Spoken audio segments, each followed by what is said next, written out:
I want to do something that's genuinely unique, genuinely special that nobody else has done before. Nobody else has been a triple champ before. You're fucking running away from me. I need a big German guy to come up and challenge me. You're just some coward who doesn't want to take on a real challenge, selling yourself as a martial artist. Pussy. But so far, all the Germans who've challenged me have been pussies and they've just fucked off. Oktagon-Fans, Sebastian Hackl hier in Berlin vor Oktagon 90 mit dem Champ Will Fleury. Good to have you here. Good to be here. How does it feel to see yourself on that beautiful mural there? You're the champ, you're at the very top. You're the main man here. Yeah, it's cool. But like, yeah, it's cool. Like, it's nice, but it's like, yeah, I've earned that. And I suppose it's now about what I can go and do from that. To me, it's like, that's nice, but like, that's not an achievement. That's some guy who made that. It's like, it's up to me to go in and show everyone that's why I'm here.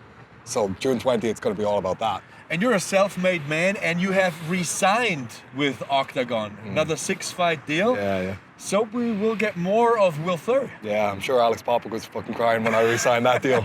Or Voskron or any of these little bitches who won't go. But like, yeah, look, like I had offers elsewhere, but the opportunities I've had here, I've never got elsewhere. So I was already the double champ, and you know, people were like, why wouldn't you go to the UFC? And it's like, well, I'm headlining the Uber Arena in Berlin. Why would I want to fight for fucking 12 and 12 in UFC, like in the Apex? It's bollocks. So, no, I'm really happy to be here. And I'm really happy to have these opportunities in front of me. And it's very exciting where this can go. You're going to have a big fight. Kasim Aras is your opponent. Fight for the heavyweight championship. It's going to be a slobber knocker. It's going to be a good one. What are your thoughts about the fight? I'm going to make it very clean. Very clean and very short? Depends. It depends how quickly he starts to come. But like, look, I respect Aras. He's the only guy who's called me out and meant it. But it says a lot that he's not here today. You know, he's had 2 opportunities. We could have done a face-off in Hanover. We could have done a face-off here today. He didn't show up for either of those. It's like, why are you going to call me out? Accept the fight. And in fairness, he actually accepted it. Other guys called me out and then refused it. So I respect him for accepting it. But where is he? You know, and it like, this is your one big opportunity. You're 38 years old, you know, you're getting your chance to fight for a title. Why wouldn't you promote that as best you can? Why wouldn't you make this a big deal? Why wouldn't you stand beside me and get pictures of the 2 of us facing off into each other, making this thing bigger? So it's like, what do you actually want from this? He considers himself a great wrestler. So what are your expectations when you think about the fight? Do you expect a lot of takedowns? Where do you see the fight take place? In the open. In the open? Yeah. In the middle? Yeah. And like, he has to do work to get me elsewhere. And if he does, good. Fair play to him. Now you got to do something with me. Now you got to lift me. And you lift me, you slam me. Okay, great. I'm going to get back up. Where are you going to be then? And guess what? There's 4 more rounds. So it's like, look, I think the guy has a legit skill set. I think the guy can cause a guy like me problems, but never problems that are going to be insurmountable, if you know what I mean. I know what you mean. You're talking about him in a very respectful manner, which is not always the case, because you always emphasize that there's people who don't want to cross your way, who avoid you. Yeah. Who do you mean by that? Well, look, I respect guys who show up. So, like, Aras has accepted this fight. It's going to happen unless he bitches out last minute. But, like, it looks like he's going to show up. Yeah. Great, amazing. You're a fucking proper man. You'll come and fight me. I obviously have respect for that. I have respect for what he's done. He knocked out Powers. He called me out straight away. Then he fucking beat Byong, who, look, last weekend performed really well. So it's like, you're a legit fighter. Fair play to you, man. But then there's lads who've been calling me out, like Popic, you know, called me out and then said, like, oh, no, I want to fight for a fucking King of Germany title. We literally talked in Hamburg, and it was like, man, you win that fight against Narkun, call me out, we'll do the stadium. He was like, yeah, 100%. Never fucking said my name. Pussy shit. Then he's going on talking about mental strength online. And as soon as I'm like, why don't you have the mental strength to challenge for the title? And he blocks me on Instagram. It's like, he blocked you? Yep. I'm blocked by him now. What a fucking pussy. So there's Popek, and then? Voskron, obviously. Voskron? As in everybody knows that fucking one. Said, I'm hunting you down, Will Fleury. What type of fucking hunting is this? You're like, I say your name, I'm the huntee. I'm the one, I'm supposed to be your prey, is it? You're fucking running away from me. This must be that persistent hunting shit, is it? So. Give me another one. 3rd one, 4th one. Who else is fucking, like, look, everybody else in that light heavyweight division so far. Like, a lot of guys have been like, oh, Fleury, whatever. Nobody's actually accepted the fight. You know, Daniel Shakur seems like the only person who actually genuinely wants to fight. And I don't think he's even that up for it, but he's just got balls and he's like, fucking, I'll do it. Because they'll give him a chance to do it. Because Kasim nobody Aras, else will take he it. seems to have balls too because he challenges you and he has 11 pro wins. He's a great wrestler. You mentioned his skill set. Okay. How would you rank him in a top 10 list of possible potential opponents? Tadef is probably the toughest guy out there for me right now. There's a couple of good guys at middleweight as well, you see. So like, Jocko would obviously be an interesting fight. That's very interesting. Yeah. So like, Murdoch as well. I even think Mateusz Penis, like, who knows where he's going to go, but like, I think he'd be a relatively tough guy for a guy like me. Now, all of those fights involve me losing a fuck ton of weight. So they're like, you know, in the weight classes that I'm already champion, I think Tadef is the toughest fight. I don't see anyone right now at light heavyweight. And Aras is probably the second hardest fight for me right now. Okay. Genuinely. So like... So, let me stop you right there. Yeah. Would you consider a drop down to middleweight? Yeah, I've talked about this a lot. 3-division champion? Yeah. You can talk about it, but let's be real here. Oh, yeah. Would you really do it? If that's where the opportunity is, man. And look, I'm here to do special things. That's why I'm fucking still with Oktagon. I want to do something that's genuinely unique, genuinely special that nobody else has done before. Nobody else has been a triple champ before. So that's a special thing, man. And look, if they can get me really good fights at heavyweight and light heavyweight, I'm happy enough to just stay there. But if it's like, hey man, to do something really special, you've got to go down. Okay, I'll go down. But would you fight Krzysztof Jotko again? Because you guys, you fought again in the, you fought in the past, you know? Yeah. And I won a split decision, and it was like, I don't feel like I beat him, and I don't feel like he beat me. Mm-hmm. So to me, that's like an unresolved. Was it no contest in the end? It was a no contest, yeah. But like, you know, I technically got the win before. It was all like, he tested positive, I tested positive. But like, I think it's still not really a settled matter. Like, both of us felt like we did pretty well at times in that fight. And then there was times where I was like, okay, he's doing quite well. It's like, hey, you know, if there's a belt on the line and I can win a third belt by beating you, if he's the champ. Interesting fight. I think whoever becomes champ in that middleweight division, that's the guy I'll look for.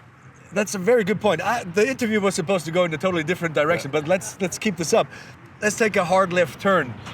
How does the fight between Jotko and Engisek turn out? I think Jotko smashes him. Smashes him, steamrolls him? Oh, easy, yeah. Like, it depends. I think Engisek is going to stay away a little bit more in this fight. So. And he doesn't have a broken hand this time in the preparation? Okay, look, I would have given him kudos for fighting with the broken hand. If he didn't go afterwards, it was luck. It's like, no, mate, you fucked up. There's nothing lucky about it. There's nothing like a lucky submission. I mean, exactly. We can both agree you know, on it was a beautiful trip. It was a beautiful sequence to get the choke. And your neck didn't just fall into that. You know? No. So, like, nothing lucky about that, mate. Claiming that that's luck shows me where your mindset is. And, like, you're not a guy who's going to come back and win the second fight if you're saying that was lucky. So, that tells me a lot. I feel like he'll probably delay the inevitable a little bit in this fight. You know, the one in July.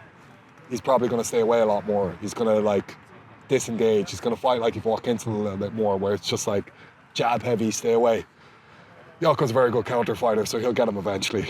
So to me, it's like that fight may as well already be over. I don't see how Engisek wins it. Then what's interesting is the Murdoch and Jotko fight, because like they're both very good fighters. They're very good. Yeah. So like, to me, whoever wins that fight, that's like, oh, that's what I want. That's so interesting. I mean, that opens up so many possibilities. That's what I mean. Like, look, I'm very open.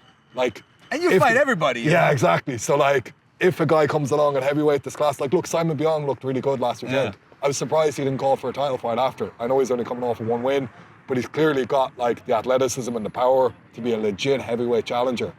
So guys like him, if he starts getting a couple of wins together, knocks a few more guys out, great, let's go.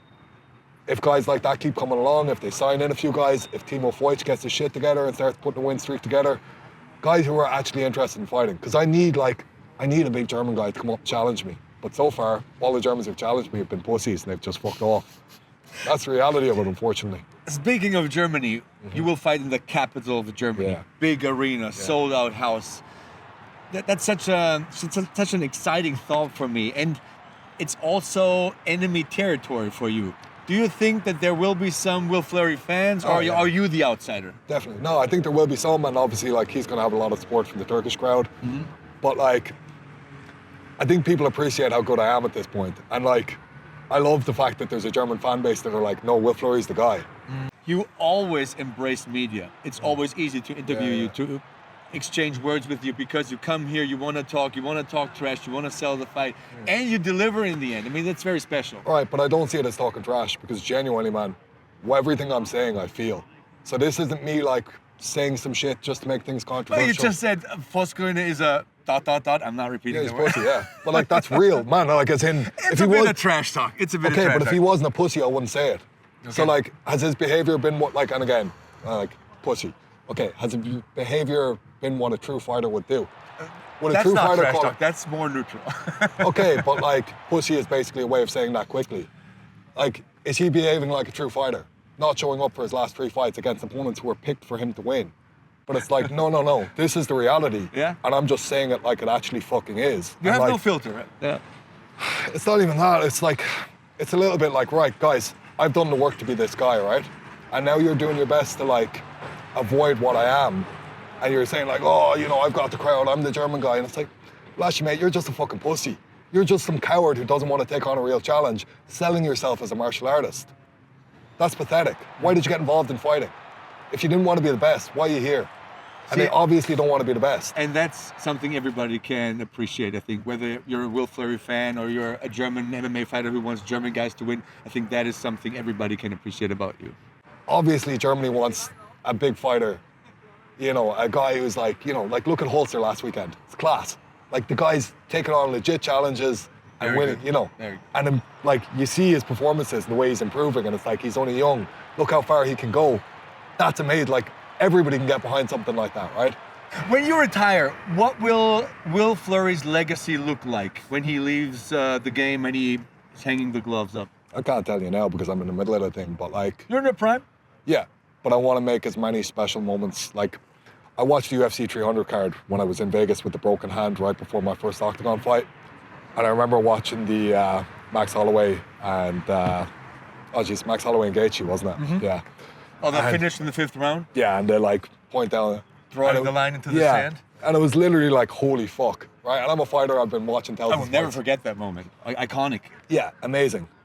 And it's like, I want to create as many moments like that as possible in the rest of my career. So like, to me, legacy is kind of a bullshit thing. It's like, you're going to do what you can do while you can do it. And to me, like, As good as you can do it. and I just want to make the absolute fucking most of the time I have and the opportunity that I have left. And like, I feel like already what I've done has been fucking incredibly special. Like, and I feel like in a way it's been underplayed a little bit. Like, look, I showed up to my first fight with a broken hand, yeah? Like, I broke it off Sean Strickland. Very few people fucking... He has a hard head. You know, well, he's fucking hard elbows anyway. But like, very few people know that story. Very few people then, like, I recovered from that, like I got the surgery, came back 6 months later, knocked out the #1 contender and called Carlos out, who was cage side. And like literally, as Langer was falling, the ref touches me, I turn around and I'm like, you're next, bitch. Like, I didn't plan that moment, that just happened because my brain wanted that. But it's like, hey, if you're a fan of the fucking sport, appreciate fucking high level fighting. And I feel like I'm bringing higher level fighting than anybody else can as well. Like, as in, I can do shit nobody else here can do. That's the thing I like about fighting. For me, it's not about the flag, it's about the heart. Either a fighter at heart or you're not, and I think you're a great fighter. Give us a reason, or several reasons, why people should come on June 20th. Why should they buy a ticket? Why can't they miss Kasim Aras versus first, Will Fleury? Well, if you want to see the highest level fighter in Oktagon, you're going to want to come and watch me fucking fight. Also, if you want to witness something genuinely special that's going to build to like a world level talent, because right now Oktagon is a regional promotion. I've got the talent to take this thing beyond that. Come and watch that guy. Final words for Kasim Aras? You're fucked. Experience the view from the front row with pay-per-view. Watch the tournament live at octagon.tv.